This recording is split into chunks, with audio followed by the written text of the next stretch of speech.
दिल्ली के पूर्व मुख्यमंत्री अरविंद केजरीवाल जब से जेल गए हैं उन्हें हाजिरी देने की लगातार आदत पड़ गई है। इसी तारतम्य को जारी रखते हुए आजकल वे दोपहर के समय प्रतिदिन मीडिया के सामने हाजिरी देते हैं। इसी हाजिरी के दौरान आज सुबह अरविंद केजरीवाल का एक बयान सामने आता है। एक घोषणा की जाती है जहां अरविंद केजरीवाल कहते हैं कि अगर दिल्ली में आम आदमी पार्टी की सरकार फिर से बनती है तो पुजारी और ग्रंथियों को 18,000 रुपए मासिक वेतन दिया जाएगा। इस घोषणा के बाद लोगों का ये मानना है कि जैसे ही चुनाव नजदीक आते हैं वैसे ही अरविंद केजरीवाल का सॉफ्ट हिंदुत्व अचानक से जाग जाता है। ऐसा लगता है कि सियार ने अपने ऊपर शेर की खाल पहन ली हो। नमस्कार, मैं आशुतोष भार्गव, आप देख रहे हैं आयुध। देश की तमाम सारी राजनीतिक पार्टियां ये समझती हैं कि अगर चुनाव के समय हिंदुओं को खुश कर लिया जाए, हिंदुओं के वोटों को कैप्चर कर लिया जाए तो उनकी सरकार बड़ी आसानी से बन सकती है, और ये बात सही भी है। बिल्कुल इसी तरह अब 2025 में दिल्ली विधानसभा चुनाव है। आम आदमी पार्टी के मुखिया और दिल्ली के पूर्व मुख्यमंत्री अरविंद केजरीवाल ने आज सुबह एक घोषणा की है। उनका कहना है कि अगर एक बार फिर से दिल्ली में आम आदमी पार्टी की सरकार बनती है तो पुजारी और ग्रंथियों को 18,000 रुपए प्रति माह का वेतनमान दिया जाएगा। अब जरा हम कुछ समय पीछे जाते हैं। असल में बात 2019 की है, जब दिल्ली के 2020 विधानसभा चुनाव होने थे। उस समय मुस्लिम धर्म का एक कार्यक्रम चल रहा था। उसमें मौलवी, इमाम, सारे के सारे लोग मौजूद थे, जहां अरविंद केजरीवाल को बुलाया जाता है। कार्यक्रम के दौरान अरविंद केजरीवाल एक भाषण देते हैं और भाषण के दौरान एक घोषणा करते हैं।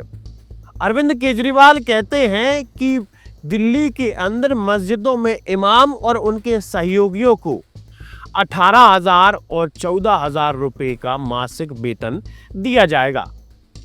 इस वेतन को बढ़ाने की घोषणा आम आदमी पार्टी ने की थी, जिसके बाद से ही आम आदमी पार्टी को लोग घुर्रा के देखने लगे कि क्या यही सेकुलर देश का चेहरा है। लेकिन दूसरी तरफ बात यह भी आई कि जैसे ही घोषणा हुई उसके 3 और 4 महीने तक इमाम और उनके सहयोगी मौलवियों के खाते में 18,000 रुपए आए। धीरे धीरे कर इस वेतन में अनियमितता होने लगी। पता लगा कि कुछ खातों में पैसे आ रहे हैं तो कुछ खाते साफ पड़े हुए हैं। अचानक से आम आदमी पार्टी और अरविंद केजरीवाल का विरोध शुरू हो जाता है।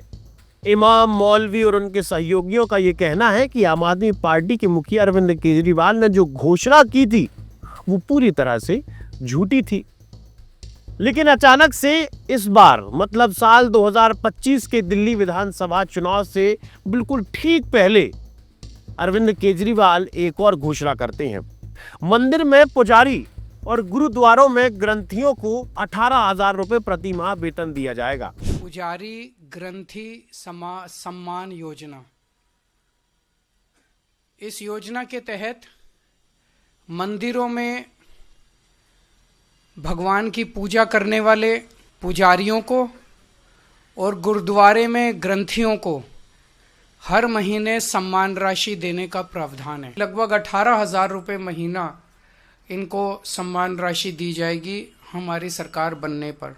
अब सवाल ये उठता है कि क्या अरविंद केजरीवाल हिंदू समाज को सिर्फ एक वोट बैंक मानते हैं कि जब भी चुनाव नजदीक आते हैं हिंदुत्व का चोला ओढ़ लेते हैं।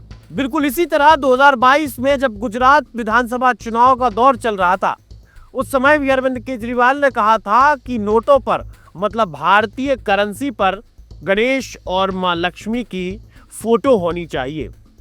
क्या चुनाव आते हैं तभी हिंदुत्व और हिंदुओं के हित की बात अरविंद केजरीवाल के दिमाग में आती है?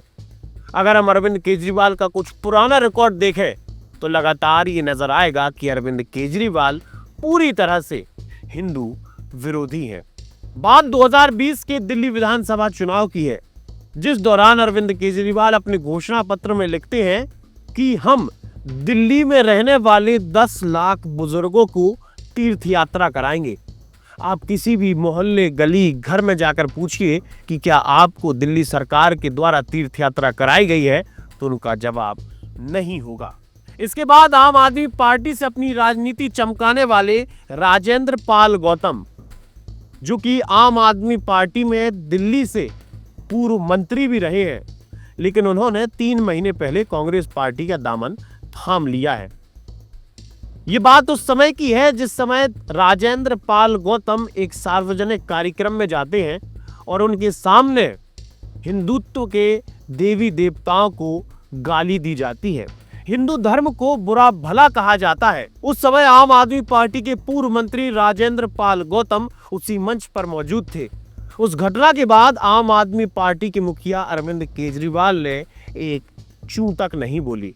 बात फरवरी 2020 की है, जिस समय दिल्ली दहल रहा था। दिल्ली में आगजनी की जा रही थी, दिल्ली दंगों को अंजाम दिया जा रहा था और दिल्ली दंगों के मास्टरमाइंड ताहिर हुसैन और अमानतुल्लाह खान को अरविंद केजरीवाल लगातार शुरू से अपना वफादार बना रहे थे और इन दोनों को संरक्षण देने का काम अरविंद केजरीवाल ने किया है। इसके बाद ये तो दुनिया जानती है कि खालिस्तानियों से अरविंद केजरीवाल का कितना निकट का संबंध है। अरविंद केजरीवाल को पार्टी चलाने के लिए शायद फंड भी खालिस्तानियों द्वारा आता है, जिस बात की पुष्टि एक खालिस्तानी आतंकवादी ने भी की है। बिल्कुल इसी तरह से कश्मीरी पंडितों पर हुए अत्याचार को प्रदर्शित करती द कश्मीर फाइल्स मूवी सामने आई थी। उस समय अरविंद केजरीवाल ने कहा था कि ये सारी चीजें फालतू है, ये झूठ है। जिस प्रकार से हिंदुओं के नरसंहार की बात कही गई है वो पूरी तरह से फर्जी है। एक बात साफ है कि अरविंद केजरीवाल भी भाप गए हैं कि अब चुनाव जीतने के लिए हिंदुओं का साथ होना बेहद जरूरी है। पहला चुनाव 2013-14 का चुनाव अरविंद केजरीवाल निकाल लेते हैं। उसके बाद 2020 विधानसभा चुनाव के दौरान अरविंद केजरीवाल को लगता है कि अब शायद हिंदुत्व का फैक्टर खेलना ही होगा। तब से लेकर आज तक अरविंद केजरीवाल कभी अपने आप को हनुमान बता देते हैं, कभी अपने आप को महादेव का सबसे बड़ा भक्त बता देते हैं, कभी हिंदुत्व का और हिंदुओं का संरक्षक बता देते हैं, तो कभी हिंदुत्व के समर्थन में अपने बयान देने लगते हैं। लेकिन असल चेहरा अरविंद केजरीवाल का पूरी दुनिया ने देखा है और ये आखिरी टिप्पणी देश के हिंदुओं पर।